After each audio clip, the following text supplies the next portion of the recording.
Most of us have experienced it. You have a friend, a family member, a workmate who is into something that they seem to be losing control of, and it's starting to affect them, their health, their relationships.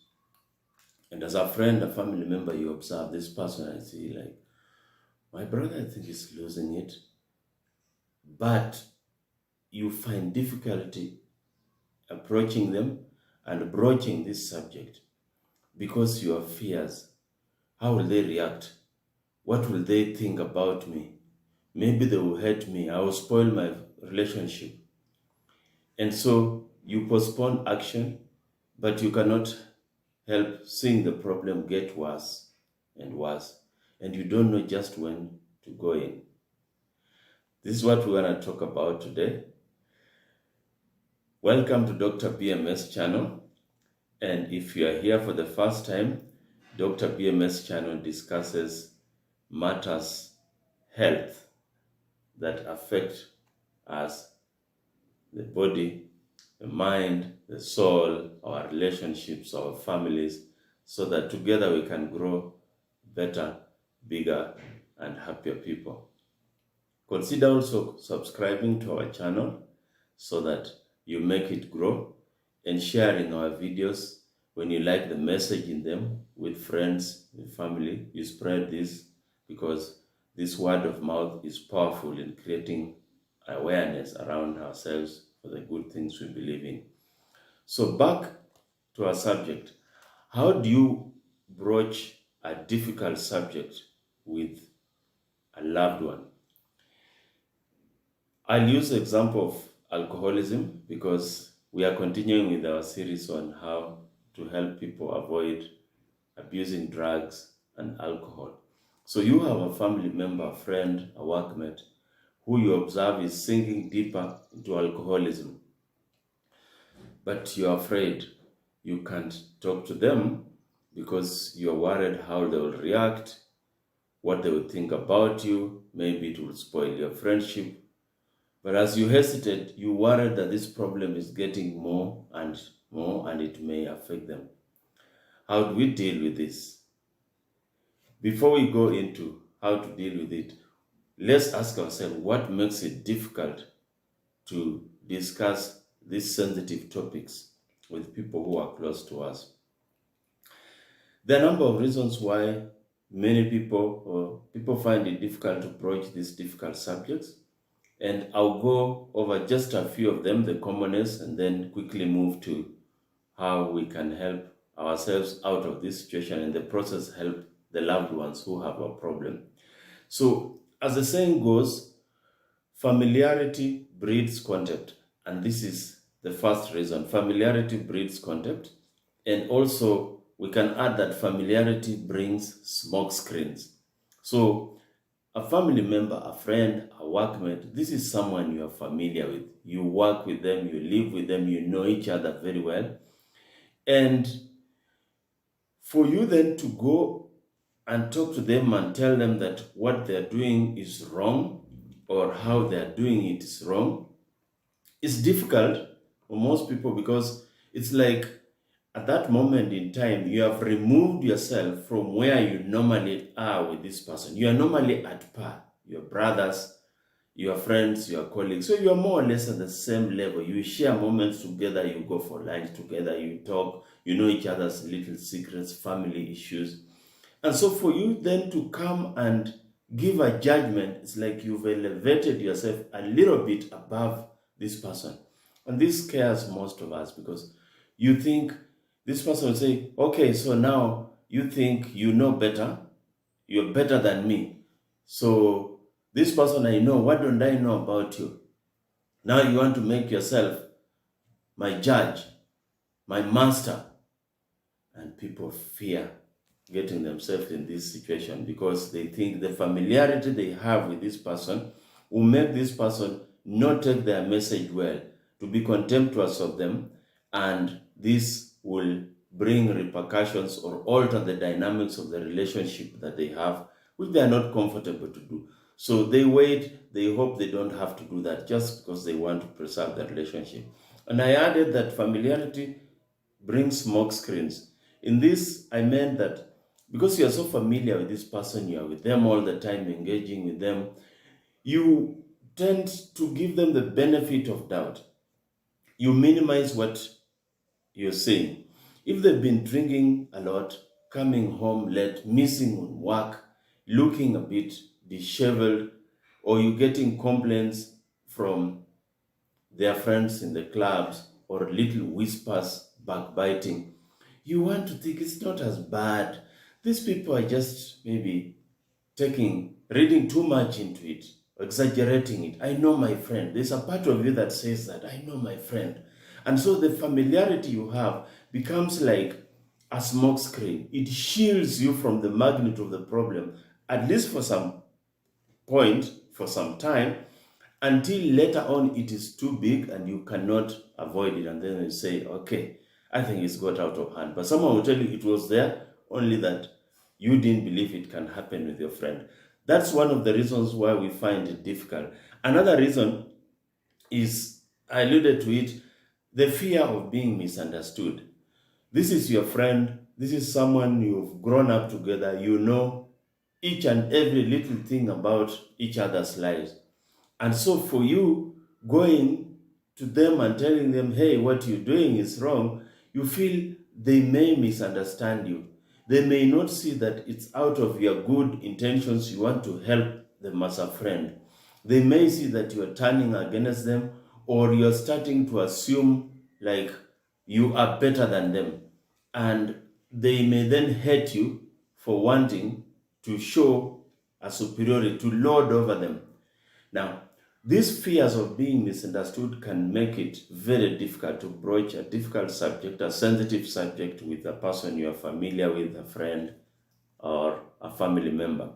Sometimes it gets complicated. A third reason would be that this family member, this friend, may actually be a little bit more successful than you in one way or another. Or maybe in the general economic outlook of things, they have a bit more of resources than you do. They have achieved a bit more than you have. Even in school, they have more degrees, they have more awards, they are even have more promotions, so they're your seniors in a way. And so for you to go and talk to them, you can develop a fear that, well, what can I advise a big person like this? They have more than I have. They know more than I do. They have been places I've never been to. And so they will look at me like, so you think now you're better than me? You have more brains than me? And we've seen these power dynamics sometimes cause catastrophes. I was watching a video about air crash investigation, and here we have a case where an aircraft crashed because the captain, the senior most pilot, the captain, was a highly decorated person, had been in the military, had retired with honors, who is seen as a demigod of sorts. But on this particular day, the captain is making mistakes, is distracted, and the junior pilot can see this is wrong, but they are afraid, because how can you criticize your professor, your boss? This is your president. How can you criticize them? And so that imbalance, the power imbalance, can make it sometimes difficult to broach a difficult subject, even within a family. It could be your father, your elder brother, your sister who has taken care of you since you were young, and now she's gone astray, and you are just terrified at the feeling of having to go and tell them something is wrong. A fourth reason why this is sometimes difficult is that sometimes old attitudes can become barriers. You see, a family member, a friend you've known for many years, there are attitudes you've formed. There are dynamics that have set some order of things. They're usually ahead in this, and you follow. They normally lead in that, they give direction in this, they sit in a particular place and you in another place. There's an order of how things are done in that relationship. And with that order, some attitudes have formed and they are hard. And so for you to come and then say, you need to move from where you're seated, you need to move from what you've been doing and do it a different way, they see, okay, you've started having an attitude like, now I'm not the one in charge, like you want to take over.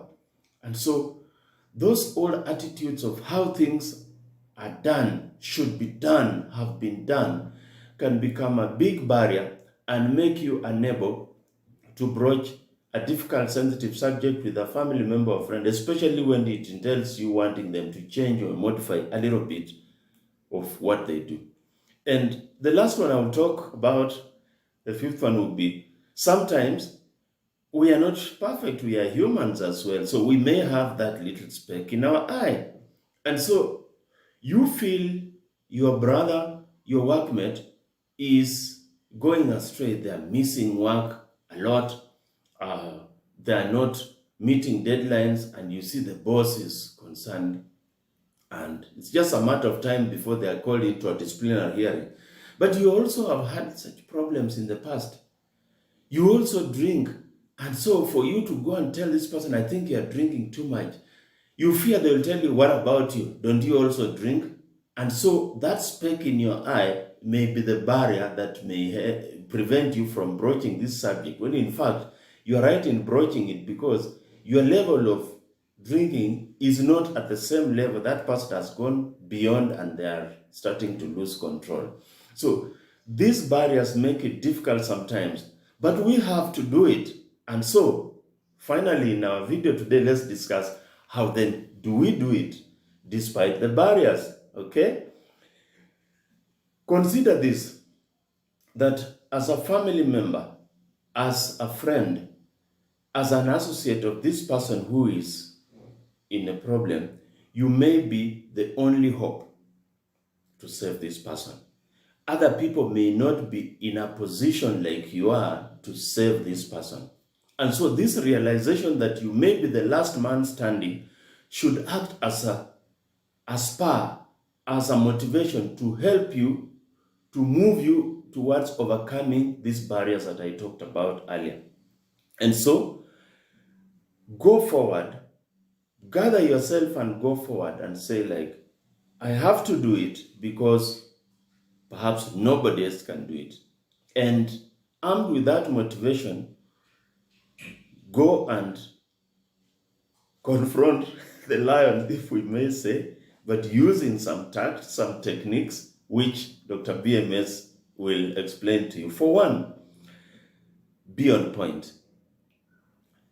Focus on the issue, because remember, you share a lot with this person, you know a lot about each other. So you're not going to go to any side shows, you're just going to go to the main issue. I have noticed, it has been reported to me, people have said and I've heard, you're drinking too much. And for example, last night you came home at 4 in the morning and you could hardly walk, you were brought in by the guards. The other week, I saw that again when I visited or when I was with you. The boss has complained, there's this work that you are given, you have not done, and everyone in the team is complaining. In fact, they're thinking of summoning you. So be on point so that you leave no room for this person to see like you are scapegoating, you have a hidden agenda, you want to overturn things, to overthrow the attitudes I talked. Don't come up, especially when you're talking about things that are factual and on point. And you're using events that are recent, they haven't been forgotten, and they can be verified. That helps you avoid the sideshows that normally come up when you're having such a discussion on sensitive subjects with someone you know. Secondly, do not judge.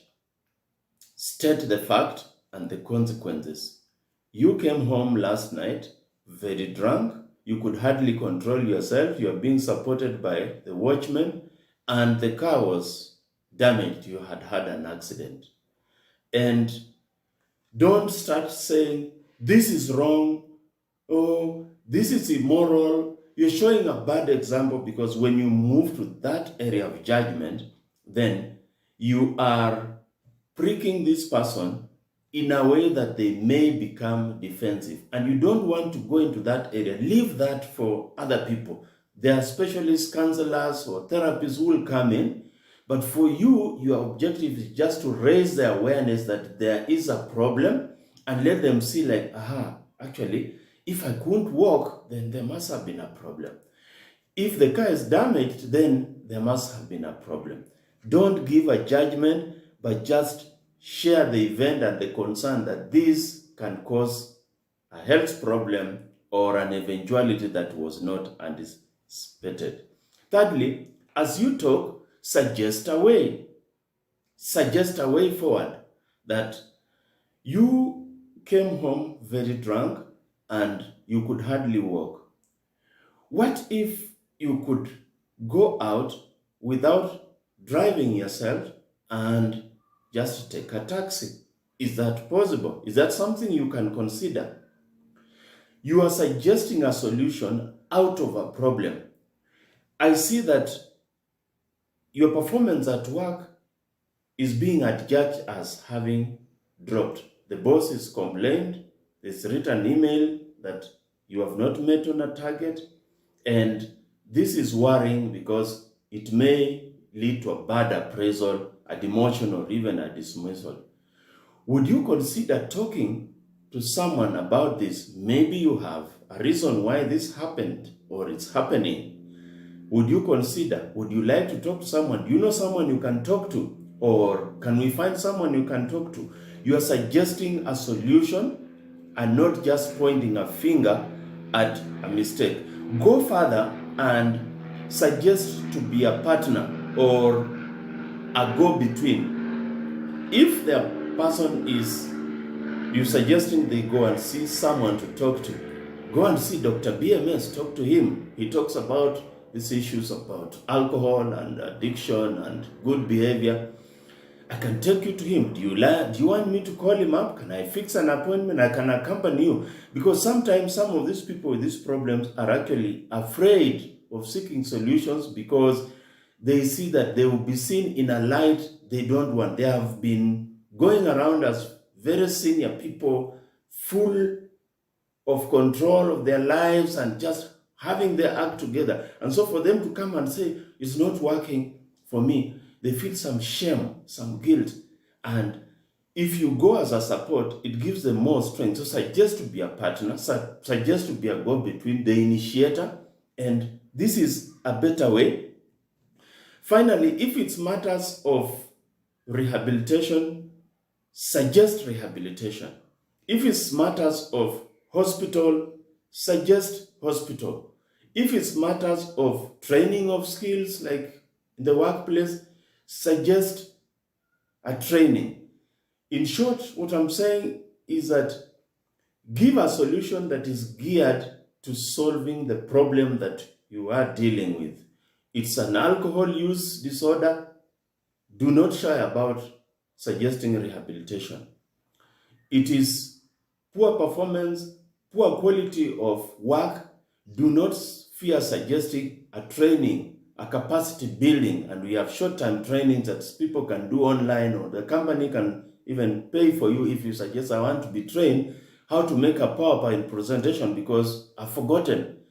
So through these methods, then, you can both broach a subject that is sensitive with a close friend, a family member, avoid the pitfalls where you touching on that subject alters your relationship and you get into awkward situation.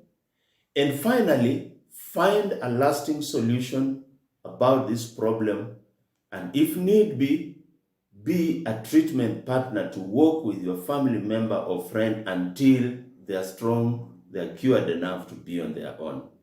Thank you, and as always, remember to share our video, and if you liked our message, remember to subscribe to our channel so that we can grow and reach more people because of your participation, your subscription, your sharing of this video with friends and family, and we make a better community of people who are healthy in body, mind, and soul.